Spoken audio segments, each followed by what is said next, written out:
तर रनिंगमध्ये जर पायामध्ये जर स्ट्रेंथ पॉवर असली तर आपला रनिंगचा परफॉर्मन्स बरोबर होतो।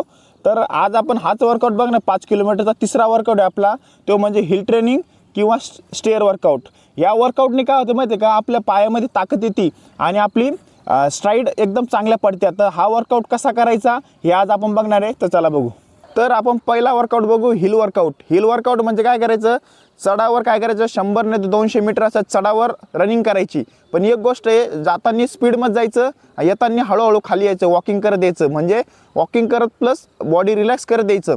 याने काय होतं, बॉडी रिलॅक्स होते आणि खाली आलं ना तर एक आपला रेपिटेशन झालं तर कमीत कमी 60 सेकंद नाही तर 30 सेकंदाचा एक ब्रेक घ्यायचा, जेणेकरून परफॉर्मन्स चांगला निघतो। तर हा आहे वर्कआउट। तर दुसरा वर्कआउट आपला स्टेअर वर्कआउट। स्टेअर वर्कआउट म्हणजे काय, पायऱ्या असत्या ना, ह्याच्या कसं आपल्या अंदाजे पाय टाकता येते। पायऱ्याने कसं एका लेवलनीच पाय टाकणं लागते, ह्यानी पण काय होतं, पायामध्ये स्पीड येते। त्याच्यामुळे रनिंगमध्ये काय दोन्ही वर्कआउट एकदम बेस्ट राहते। स्ट्रेंथ पॉवर वाढते, स्ट्रेंथ पॉवर असली ना कधी तुमचे 5 किलोमीटरला किंवा 1600ला पाय थकणार नाही। तर ही गोष्ट नक्की लक्षात ठेवा।